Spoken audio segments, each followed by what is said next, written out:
Hello বন্ধুরা, welcome to my YouTube channel রাখির কিচেনে সবাইকে স্বাগত জানিয়ে আজকে দারুণ একটা রেসিপি শেয়ার করতে চলেছি। তো আজকের রেসিপি ম্যাঙ্গো জ্যাম। তো এই ভিডিওটা পুরো ভিডিওটা দেখার জন্য বন্ধুদের কাছে অনুরোধ রইল। কিভাবে পারফেক্টভাবে কাঁচা আম দিয়ে বাড়িতে দারুণ স্বাদের জ্যাম বানানো যায় আপনাদের কিন্তু আজকে শেয়ার করব।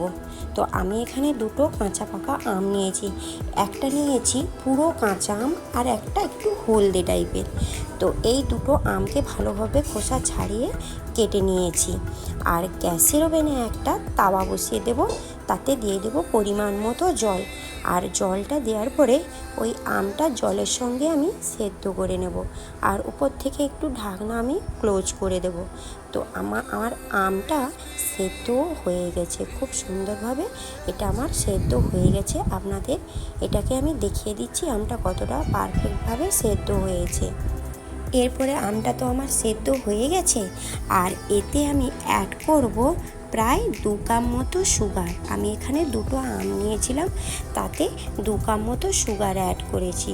তো আমটা যদি বেশি টক থাকে তাহলে বুঝতেই পাচ্ছেন কতটা সুগার এখানে যাবে, আর যদি অল্প টক থাকে তাহলে এটাতে পরিমাণ মতো সুগারটা দিতে হবে। যে যার সুগারটা দেবেন যে যার স্বাদ অনুযায়ী। আর এটাকে একটু ঠান্ডা করতে অপেক্ষা করতে হবে। তো এটা ঠান্ডা হয়ে গেলে একটা মিক্সিতে আমি নিয়ে নেব।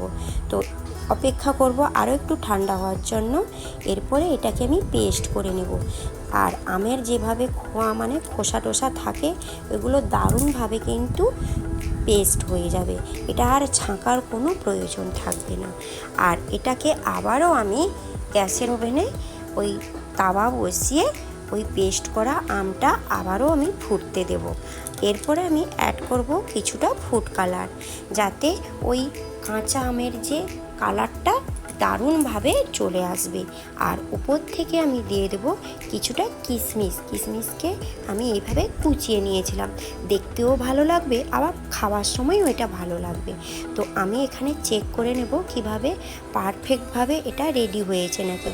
তো গ্যাসের ওভেনটা অফ করে এটা পারফেক্টভাবে তৈরি করে নিতে হবে। এইভাবে কিন্তু থিকনেসটা থাকবে, তো বেশি ঘনও হবে না বেশি পাতলাও হবে না, কারণ এইভাবে থিকনেসটা থাকলে জ্যামটা খুব সুন্দরভাবে বসে যাবে। আর এটা আমার পারফেক্টভাবে খুবই দারুণভাবে হয়ে গেছিলো। আর ঠান্ডা হওয়া অবধি অপেক্ষা করতে হবে। তো আমি এখানে একটা জারের মধ্যে কিছুটা নিয়েছি আর একটা বাটির মধ্যে কিছুটা নিয়েছি আপনাদের দেখানোর জন্য।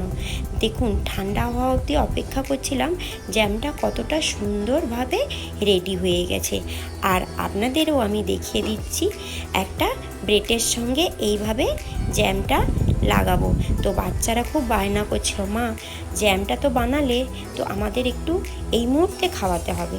তো এইভাবে আমি বাচ্চাদের ব্রেড নিয়ে এসে এইভাবে একটু লাগিয়ে বাচ্চাদের টেস্ট করতে দিয়েছিলাম, খুবই অসাধারণ হয়েছিল। এইভাবে কিন্তু এই রেসিপিটা অবশ্যই ট্রাই করবেন।